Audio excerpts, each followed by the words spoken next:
Welcome to HornAfrica Insight, your source for East Africa news and analysis. Today we bring you 5 major stories.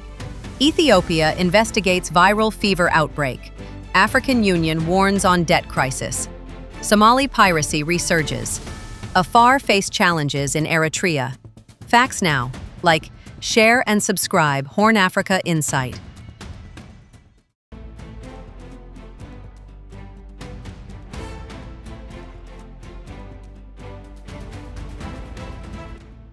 Ethiopian health authorities are conducting an urgent investigation into a possible outbreak of an unidentified viral hemorrhagic fever in the South Ethiopia region, specifically the Omo area bordering South Sudan.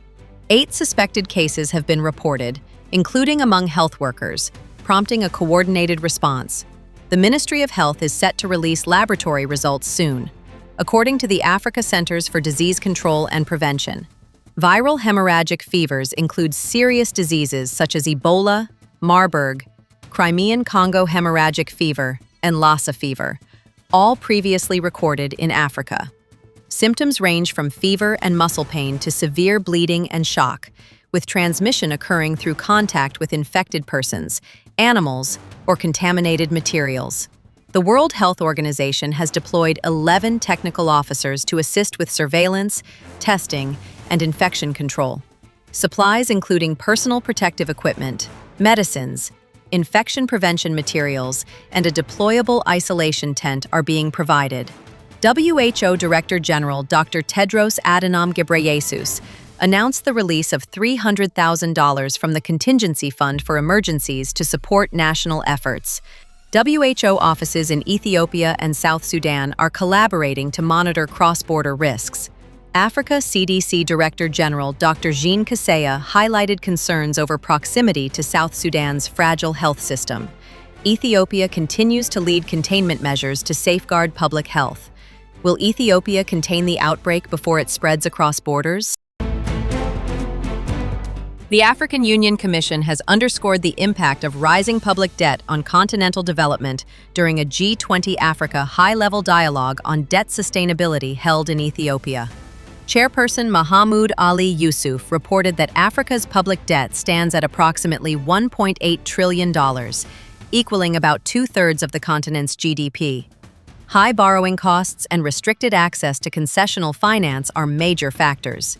In 2024, debt service payments surpassed $70 billion, consuming growing portions of government revenues and limiting investments in education, health, and infrastructure. Many nations now allocate more to debt servicing than to human development priorities. Chairperson Yusuf called for urgent global action to restructure debt and secure fairer capital access.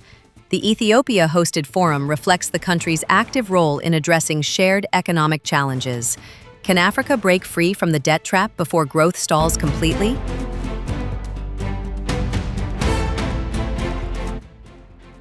After years of relative stability, piracy off Somalia's coast has sharply re-emerged, with coordinated attacks across the Somali Basin and Western Indian Ocean since late October 2025.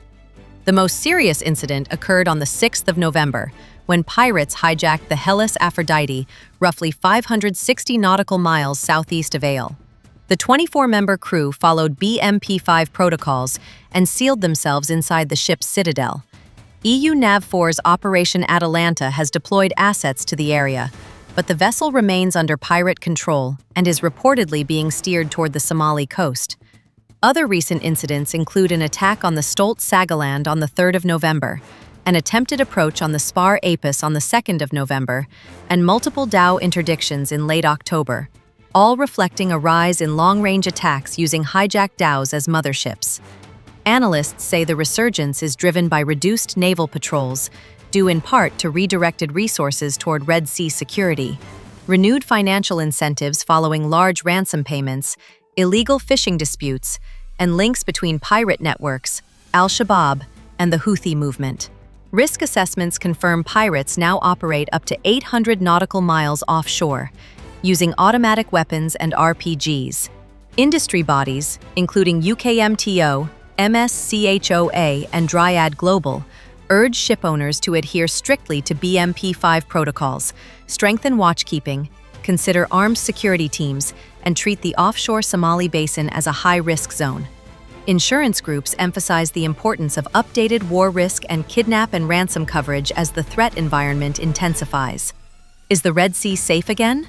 Or is Somali piracy the new shadow over Horn trade routes? Genocide Watch has detailed ongoing difficulties faced by minority communities in Eritrea, including over 57,000 Afar refugees now in Ethiopia. The organization cites displacement from ancestral lands, bans on traditional fishing, mass arrests, and decades of marginalization for the indigenous Afar. Only 4 religions, Sunni Islam, Eritrean Orthodoxy, Roman Catholicism, and Evangelical Lutheranism, are officially recognized. Others face restrictions, media censorship limits information flow, while political opponents, journalists, and dissidents encounter prolonged detention. Examples include 11 politicians and 16 journalists held for over 2 decades. Forced labor and indefinite conscription persist. Genocide Watch rates Eritrea at stages 3, discrimination, 5, organization, and 6, polarization in its genocide model. It recommends constitutional ratification, minority protections, political prisoner release, fair elections, and Tigray withdrawal with adherence to the 2022 peace agreement. The Red Sea Afar Democratic Organization, meeting in Ethiopia's Samara, in July, highlighted community concerns amid border tensions. Regional stability depends on inclusive policies and dialogue. Can dialogue save the Afar, or will Eritrea's policies push the region closer to crisis? A United States federal jury in Chicago has ordered Boeing to pay $28.45 million to the family of Shika Garg, an Indian passenger killed in the March 2019 Ethiopian Airlines flight 302 crash. The Boeing 737 MAX incident was one of 2 fatal crashes, claiming 346 lives total. After 2 hours of deliberation, the award included $10 million for grief, $10 million for pain and suffering, plus additional compensation. Garg's widower, Soumya Bhattacharya, welcomed the verdict as the first civil trial resolution linked to the tragedy. Will Boeing's payout set a precedent for hundreds more families still seeking justice? From health alerts to maritime risks and minority issues, the Horn of Africa stays in focus. Stay informed. Like, share, and subscribe. HornAfrica Insight on X for continuous updates. #HornAfrica Insight.